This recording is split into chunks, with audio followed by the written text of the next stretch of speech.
आज के इस वीडियो में मैं बात करने वाला हूं भारत की सबसे प्रसिद्ध मूर्तियों के निर्माण के बारे में।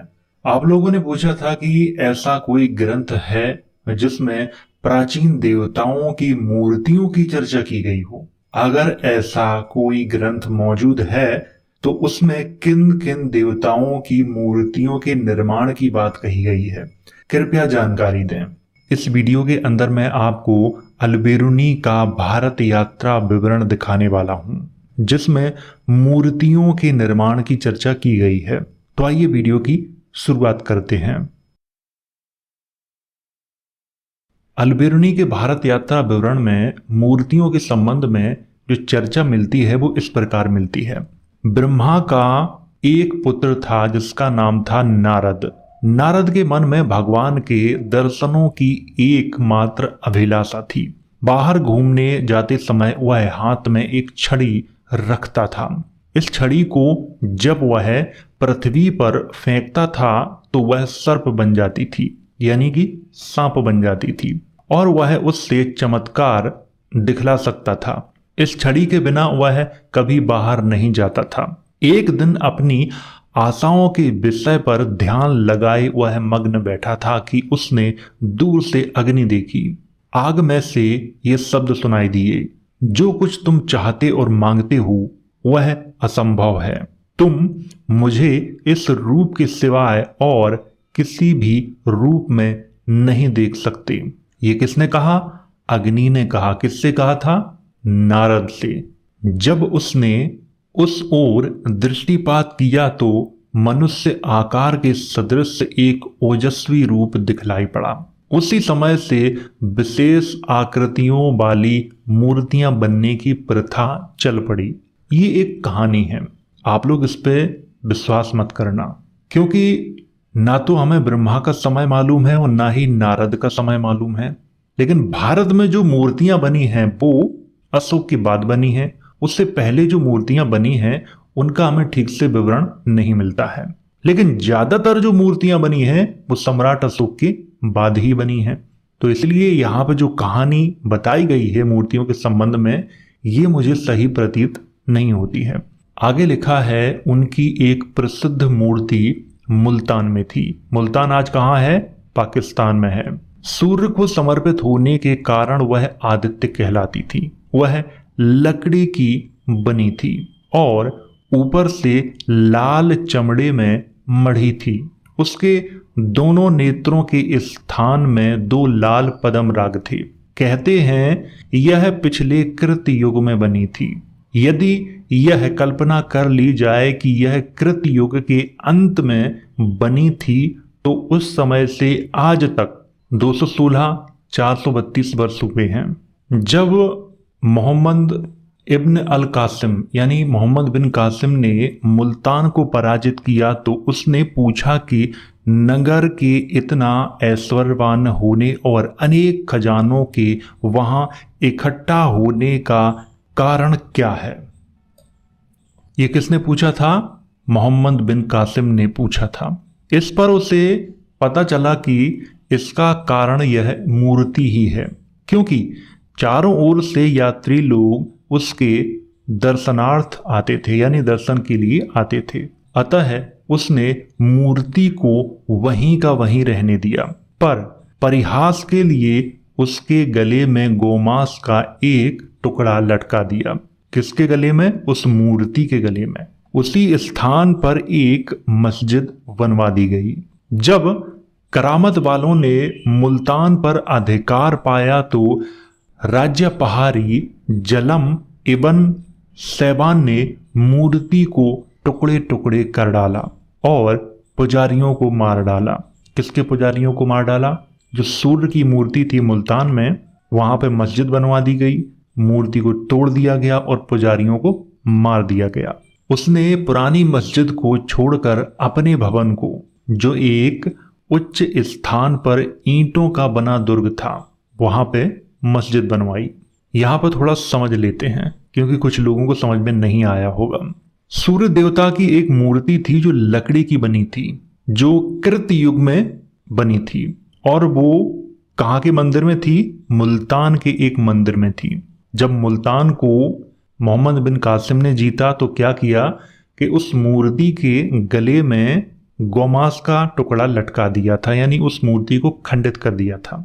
बाद में जब करामत वालों ने मुल्तान को जीता तो उनका एक राज्य पहरेदार था जिसका नाम था जलम इब्न सैवान। उसने क्या किया कि उस मूर्ति को टुकड़े टुकड़े कर डाले थे और पुजारियों को भी मार डाला था, और उस मंदिर के स्थान पे एक मस्जिद का निर्माण करवा दिया गया था।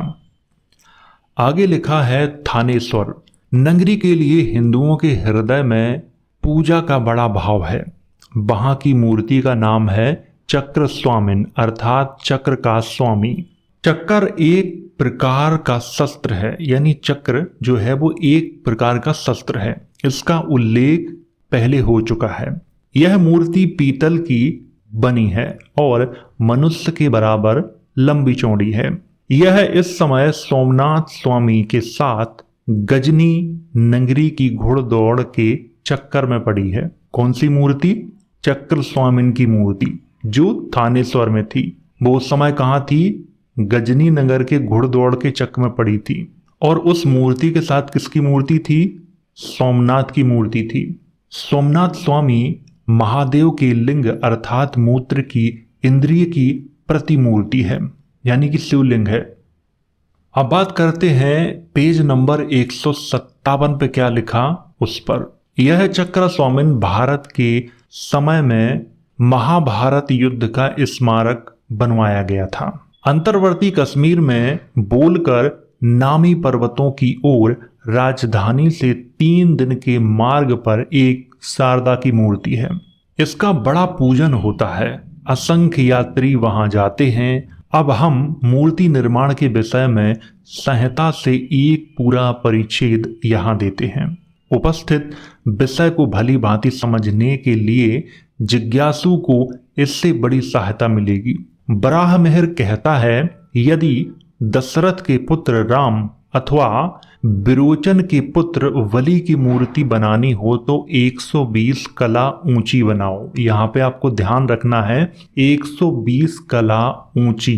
किसकी मूर्ति? दशरथ के पुत्र राम अथवा विरोचन के पुत्र वली की मूर्ति अगर बनानी हो तो ये मूर्ति की कलाएं हैं 120। विष्णु की मूर्ति के या तो 8 हाथ बनाओ या 4 या 2, और बाईं ओर छाती के नीचे श्री स्त्री की मूर्ति बनाओ। यदि 8 हाथ बनाओ तो दाहिने हाथ में से एक में कृपाण, दूसरे में सोने या लोहे की गदा, तीसरे में बाण पकड़ाओ और चौथे को ऐसा बनाओ मानो जल खींच रहा है। बाएं हाथ में धनुष, चक्र और शंख पकड़ाओ। ये किसकी मूर्ति की बात हो रही है? भगवान विष्णु की मूर्ति की बात हो रही है। यदि तुम उसके 4 हाथ बनाते हो तो धनुष, बाण, कृपाण और ढाल को छोड़ दो। यदि 2 हाथ बनाते हो तो दाहिना हाथ पानी खींचता हुआ बनाओ और बाएं में शंख दो।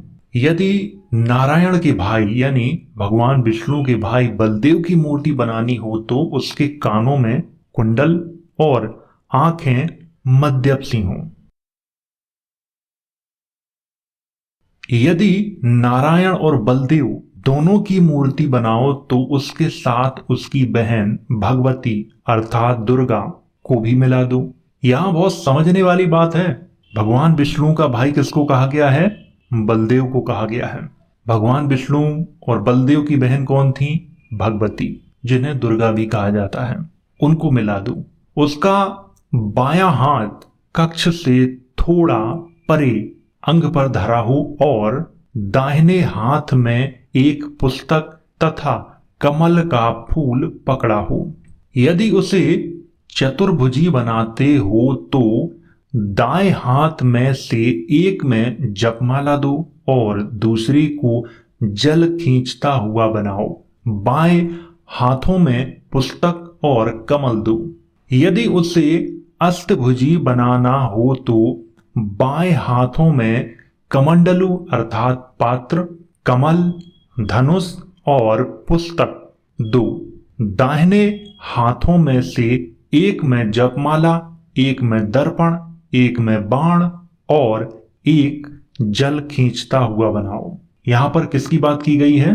भगवती की मूर्ति की बात की गई है। उनके 4 हाथ या 8 हाथों की चर्चा की गई है। यहां पर जो कहानी मिलेगी वो आपको बिल्कुल अलग मिलेगी। 10वीं 11वीं सदी में हमारे देश में किस तरह की मूर्तियां बनती थी उनकी यहाँ पे चर्चा की गई है। कौन कौन से देवताओं की मूर्तियां बनती थी उनकी चर्चा की गई है। अल्बेरुनी की भारत यात्रा विवरण से आपको बहुत कुछ समझ में आएगा। आपको ये समझ में आएगा कि उस समय हमारे देश में क्या चल रहा था, समाज कैसा था और धार्मिक स्थिति कैसी थी, ये भी आपको समझ में आ जाएगा। आइए आगे बात करते हैं। यदि विष्णु के पुत्र शाम की मूर्ति बनानी हो तो केवल उसके दाहिने हाथ में एक गदा दे दो। यदि विष्णु के पुत्र प्रद्युम्न की मूर्ति हो तो उसके दाहिने हाथ में बाण और बाएं में धनुष दो। यदि उनकी 2 स्त्रियां बनाते हो तो उनके दाहिने हाथ में कृपाण और बाएं में ढाल दो। आजकल हम जो भगवान विष्णु के संबंध में कहानी सुनते हैं वो कहानी और ये कहानी बिल्कुल अलग अलग है। ब्रह्मा की मूर्ति के चारों ओर 4 मुख होते हैं और वह कमल पर बैठी होती है। महादेव के पुत्र स्कंद की मूर्ति मोर पर चढ़ा हुआ एक लड़का होता है। यहाँ पर जो स्कंद की बात की गई है इसको आपको ध्यान रखना है। कुषाण काल में भी इसकी खूब चर्चा की जाती है और महासेना के नाम से इसको जाना जाता है। और यहाँ पे नाम लिखा है स्कंद। आगे लिखा है उसके हाथ में एक शक्ति अर्थात 2 धारी तलवार जैसा एक शस्त्र होता है जिसके मध्य में ओखली के मूसल जैसा एक मुसल होता है। मैं आपको एक फोटो दिखा रहा हूं जिससे आपको समझ में आएगा कि यहाँ किस चीज की चर्चा की जा रही है। और ये जो व्यक्ति खड़ा आपको दिखाई दे रहा है इसकी चर्चा की जा रही है। कुषाण काल में खूब चर्चा होती है, लेकिन उस समय हिंदू धर्म में इसकी चर्चा नहीं हो रही थी। बौद्ध धर्म में इसको महासेना कहा जाता है। आपको कुछ फोटो देखने हैं, मैं आपको दिखाता हूं, देखो। अब आगे बात करते हैं। इंद्र की मूर्ति के हाथ में एक शस्त्र होता है जिसे हीरे का वज्र कहते हैं। इसकी मूठ शक्ति की मूठ के समान होती है, परंतु दोनों ओर 2-2 कृपाणें होती हैं जो कि मूठ में आकर मिली होती हैं। उसके ललाट पर एक तीसरा नेत्र होता है। वह 4 दांतों वाले श्वेत हाथी पर चढ़ा होता है। किसकी बात हो रही है? इंद्र की बात हो रही है। अगर कोई व्यक्ति इंद्र की मूर्ति बनाए तो वो इस तरह की बनाए, इस बात की यहां पे चर्चा की गई है। इसी प्रकार महादेव की मूर्ति के ललाट पर दाईं तरफ ऊपर की ओर एक तीसरा नेत्र बनाओ। उसके सिर पर एक अर्धचंद्र, उसके हाथ में सूल नामक शस्त्र और एक कृपाण दो। सूल गदा के आकार का होता है और इसमें 3 शाखाएं होती हैं, यानी यहां त्रिशूल की बात की गई है। महादेव के बाएं हाथ में उसकी स्त्री हिमवंत की पुत्री गौरी हो जिसे वह छाती से लगा रहा हो। यहां पर महादेव की मूर्ति की भी चर्चा की गई है। जिन अर्थात बुद्ध की मूर्ति का मुखमंडल तथा अंग यथा संभव बहुत सुंदर बनाओ। उसके पांव और हथेलियों की रेखाएं कमल के सदृश यानी कि समान हो। उसे कमल पर बैठा हुआ दिखलाओ। उसके बाल श्वेत हो यानी कि सफेद हो। आकृति बड़ी शांत हो, मानो वह सृष्टि का पिता है। यहां पर मैं थोड़ा आपको समझा देता हूं। जिन उस समय किसको कहा जाता था? बुद्ध को कहा जाता था जिन नाथ। अगर यही शब्द आज मिले तो इतिहासकार क्या लिखेंगे? भगवान महावीर। इतिहास में यहां गड़बड़ हो जाती है। अल्बेरुनी ने अपने यात्रा विवरण में मूर्तियों की चर्चा की है, किसकी कैसी मूर्तियां बनाई जाती हैं उसके बारे में बताया है। और बुद्ध की मूर्ति ऐसी बनाओ जैसे वो सृष्टि का पिता हो। इसीलिए बुद्ध के आगे ब्रह्मा इंद्र हाथ जोड़कर खड़े हुए हैं। इस फोटो में देखिए आप, ये कुषाण कालीन है। इसको देखिए, ये शक राजाओं ने बनवाया था। विमारन कास्केट के नाम से इसको जाना जाता है, जिसमें बीच में बुद्ध खड़े हैं, एक तरफ ब्रह्मा खड़े हैं और एक तरफ इंद्र खड़े हैं। अरहंत की अगर मूर्ति बनानी है तो ऐसी बनाओ जो बुद्ध के शरीर का दूसरा रूप है। इसीलिए जैनों की जितनी भी मूर्तियां हैं वो बुद्ध की मूर्तियों के समान हैं। 10वीं-12वीं शताब्दी तक भारत के लोगों को भारत का सच्चा इतिहास पता था, आज सब भूल गए। आगे लिखा है, तो उसे एक नंगे युवा के रूप में दिखलाओ, जिसका मुख शोभायुक्त और सुंदर हो और जिसके हाथ घुटनों तक पहुंचते हों। उसकी स्त्री श्री की मूर्ति उसकी बाईं छाती के नीचे हो। यहां पर किसकी मूर्ति की चर्चा की गई? भगवान महावीर की मूर्ति की चर्चा की गई है। सूर्य के पुत्र रेवंत की मूर्ति व्याध की भांति घोड़े पर चढ़ी हुई होती है। मृत्यु के देवता यम की मूर्ति भैंस पर सवार होती है और उसके हाथ में एक गदा होती है। यहां पर ध्यान देने वाली बात है, यम मृत्यु के देवता, उसको और महिषासुर को एक जैसा दिखाया जाता है। सूर्य की मूर्ति का मुख लाल कमल के गूदे की भांति लाल और हीरे की भांति उज्जवल होना चाहिए। उसके अंग आगे को बढ़े हुए, कानों में कुंडल, गले में मोतियों की माला, सिर पर कई छिद्रों वाला मुकुट, हाथ में 2 कमल और वस्त्र उत्तर के लोगों की भांति टखनों तक लंबे होते हैं। ये किसकी मूर्ति की बात की गई है? सूर्य की मूर्ति की बात की गई है। यानी कि सूर्य एक व्यक्ति कहें या राजा कहें, वो थे। आजकल हम क्या कल्पना करते हैं, जब भी आज किसी व्यक्ति से पूछा जाता है कि आप सूर्यवंशी हैं, हाँ हम सूर्यवंशी हैं। कौन से सूर्यवंशी? तो ये जो सूरज है उसकी ओर ये इशारा करते हैं कि उसके वंशज हैं। ये भूल जाते हैं कि वो सूर्य कोई व्यक्ति नहीं है, महिला नहीं है, पुरुष नहीं है। आप उसके वंशज नहीं हो सकते, उसका कोई वंशज नहीं है। आप उसे आराध्य मान सकते हो, उसकी पूजा कर सकते हो, लेकिन अगर कोई व्यक्ति ये कहे कि मैं उसका वंशज हूं तो ये सरासर गलत है। यहां पर जिस सूर्य की बात की गई है वो एक राजा की बात की गई है, एक व्यक्ति की बात की गई है। जितने भी यात्री हमारे देश में आए उनके यात्रा विवरण को अगर आप ध्यान से पढ़ें तो उनसे हमें बहुत कुछ जानने को मिलता है, लेकिन हम उसे ध्यान से पढ़ते ही नहीं हैं। आगे बात करते हैं। यदि 7 माताओं की मूर्ति बनानी हो तो उसमें से अनेक को एक मूर्ति में इकट्ठा दिखलाओ। ब्राह्मणी के चारों दिशाओं में 4 मुख हों, कुमारी के 6 मुख, वैष्णवी के 4 हाथ, बराही का सिर सुअर और शरीर मनुष्य के समान, इंद्राणी की अनेक आंखें और उसके हाथ में गदा, भगवती यानी दुर्गा साधारण लोगों की तरह बैठी हुई, चामुंडा कुरूपा की तरह उन्हें दिखाओ, यानी कि चामुंडा को कुरूपा की तरह दिखाओ। दांत आगे बढ़े हुए हों और कटी देश क्षीण हो। उसके साथ महादेव के पुत्रों को मिला दो। एक तो क्षेत्रपाल, जिसके पुलकित केस, मलिन मुख और कुरूप आकृति है। किसकी आकृति है? महादेव के पुत्र की। दिखने में सुंदर नहीं है, बहुत बुरी दिखाई देते हैं। परंतु दूसरा विनायक, जिसका धड़ मनुष्य का, सिर हाथी का और हाथ 4 हैं, जैसा कि हम पहले कह आए हैं। यहां पर गणेश की मूर्ति की भी चर्चा की गई है। उनका नाम था विनायक। किसके पुत्र थे? महादेव के पुत्र थे। महादेव के 2 पुत्रों की चर्चा की गई है, एक स्कंद और दूसरे विनायक। विनायक की जो चर्चा यहाँ पे की गई है वो जैसे हम आजकल करते हैं वो वैसे ही की गई है, लेकिन स्कंद की जो चर्चा की गई है वो बहुत अलग की गई है। मलिन मुख हो, कुरूप आकृति हो, यानी दिखने में वो अच्छे न लगते हो, ऐसी मूर्ति बनाओ।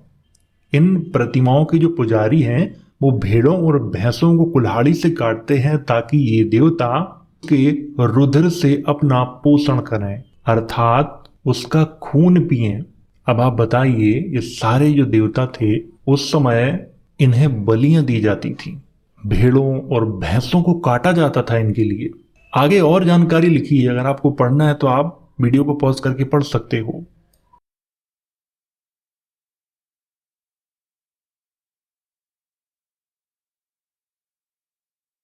हिंदू लोग मूर्तियों का सम्मान उन्हें स्थापित करने वालों के कारण करते हैं, ना कि उस द्रव्य के कारण जिसकी वे बनी होती हैं।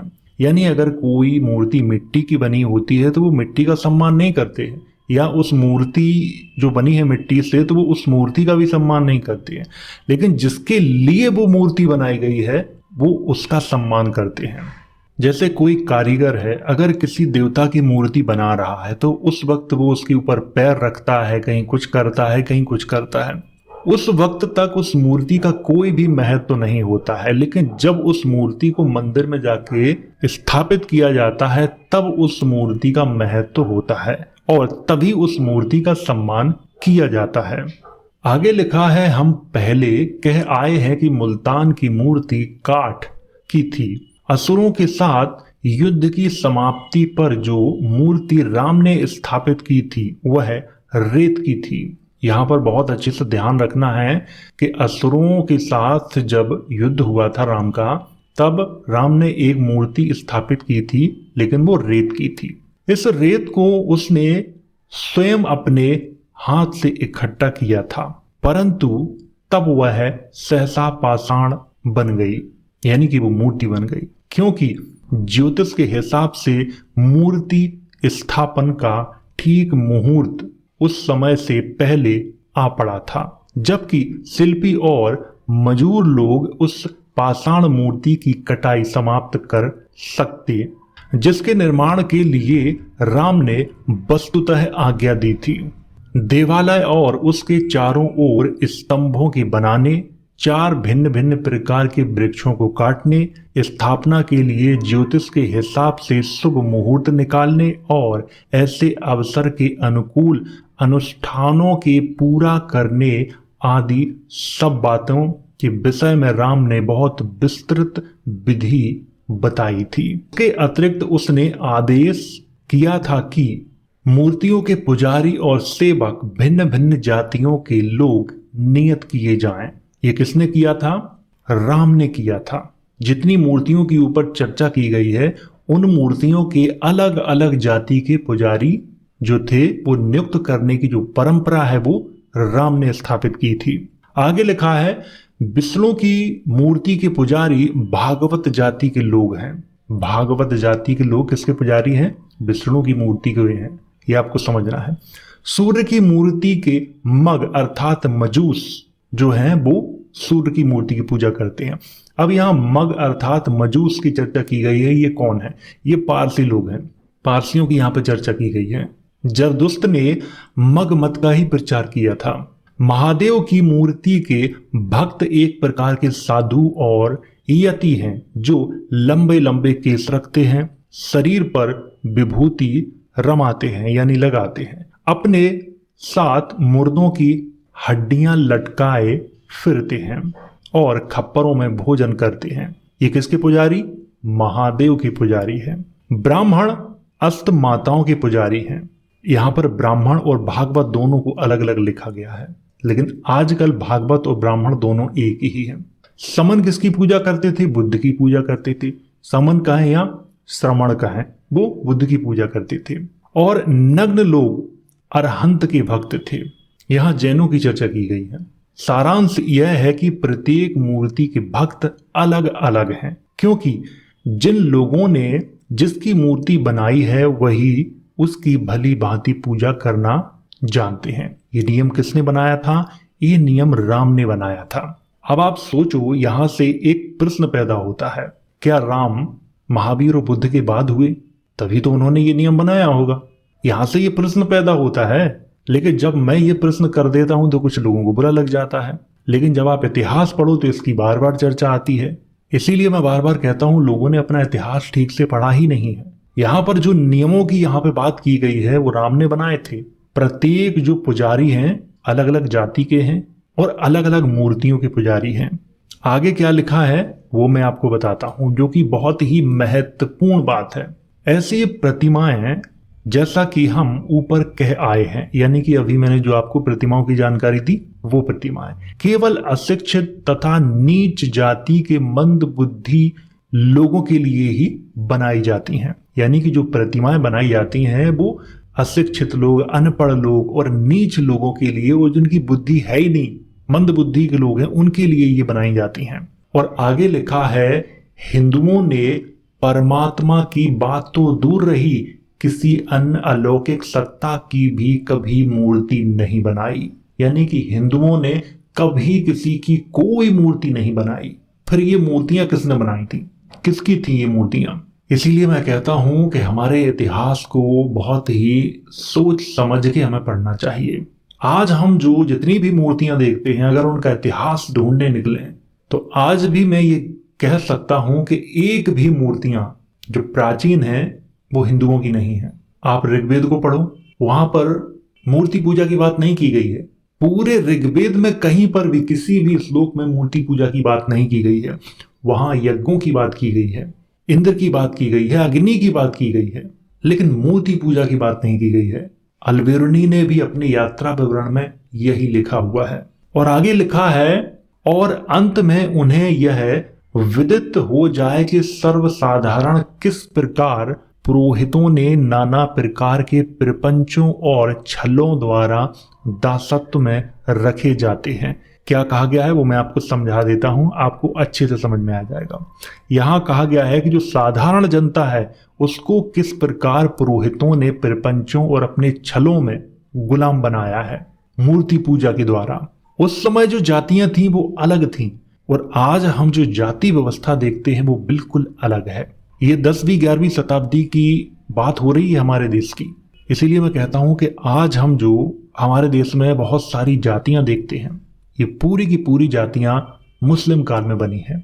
इन्हें मुस्लिम राजाओं ने नहीं बनाया है, बल्कि हमारे यहाँ के लोगों ने ही बनाया है। तो ये जो सारा जो काम जो किया गया था वो पुरोहितों के द्वारा किया गया था। जब भी कोई किताब पढ़ो तो उसे बहुत ही सोच समझ के पढ़ो कि उसमें क्या लिखा हुआ है। और जिन मूर्तियों की यहाँ पे चर्चा की गई है, उन मूर्तियों का जो विवरण है वो कहाँ मिलता है? बराह मेहर की बृहत संहिता नाम की किताब है, उसमें मिलता है। एक बात मैं और आपको बता देता हूं, यहाँ पे लिखा था मग और मजूसी किसकी पूजा करते थे? सूर्य की पूजा करते थे। ये भी मैं आपको बता देता हूं, इसी में इसकी चर्चा की गई है, आपको दिखाता हूं मैं। पेज नंबर है 85, पहला परिच्छेद, उसमें चर्चा की गई है। लिखा है, हिंदुओं और विदेशियों के परस्पर विरोध को अधिक बढ़ाने वाली एक और बात यह है कि श्रमण अर्थात बौद्ध यद्यपि ब्राह्मणों से हार्दिक घृणा रखते हैं, फिर भी दूसरों की अपेक्षा उनके अधिक समीप हैं। पूर्व काल में खुरासान, पर्सिस, इराक, मूसल और शाम की सीमा तक सारा प्रांत बौद्ध था। परंतु जब जरदुश्त ने आज़रबाईजान से जाकर बल्ख में मग या मजूसी मत का प्रचार किया तो उसकी शिक्षा सम्राट गुस्तास्प को पसंद आई। इसीलिए उसके पुत्र अस्फंदयार ने बल और संधियों के द्वारा इस नवीन मत को पूर्व और पश्चिम में फैला दिया। तो यहां से आपको समझ में आया कि मग या मजूसी मत को कौन से लोग मानते थे? जरदुश्त के अनुयायी मानते थे। और उससे पहले क्या था? उससे पहले उस जगह बौद्ध धर्म था। स्पष्टता यहाँ पे चर्चा की गई है। अब यहां से एक प्रश्न और पैदा होता है। पारसी लोग ऐसा मानते हैं कि उनके धर्म की शुरुआत 6000 ईसा पूर्व में हुई है, तो बौद्ध धर्म के लोग तो उनसे भी पुराने हैं। अगर पारसी लोग ये कहते हैं कि उनके धर्म की शुरुआत 1500 ईसा पूर्व में हुई, तो उससे पहले बौद्ध धर्म के लोग थे वहां पे। अगर वो ये कहते हैं कि उनकी शुरुआत 600 ईसा पूर्व में हुई, जो कि सही है, तो उससे भी पहले वहां पे बौद्ध धर्म के लोग थे। इससे एक प्रश्न और यहाँ पे खड़ा हो जाता है कि आजकल के इतिहासकारों ने जो हमें बताया है कि गौतम बुद्ध से पहले कोई बुद्ध नहीं हुए, ये सरासर झूठ है। बौद्ध साहित्य में इनका उल्लेख किया गया है वो सही है। गौतम बुद्ध से पूर्व 27 बुद्धों का उल्लेख मिलता है, और 27 में से 7 बुद्ध तो ऐसे हैं जिनके ऐतिहासिक प्रमाण भी मौजूद हैं।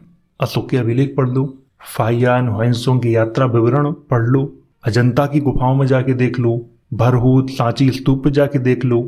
इतने सारे तथ्यों को हम झुटला नहीं सकते, और यहाँ पर तो स्पष्ट रूप से बताया गया है। तो ये तो थी प्राचीन मूर्तियों के बारे में जानकारी। और अगर आप लोग इस किताब को पढ़ना चाहते हो तो इसकी लिंक मैं टेलीग्राम पे दे दूंगा, तो वहां से इस किताब को आप मंगवा कर स्वयं पढ़ सकते हो।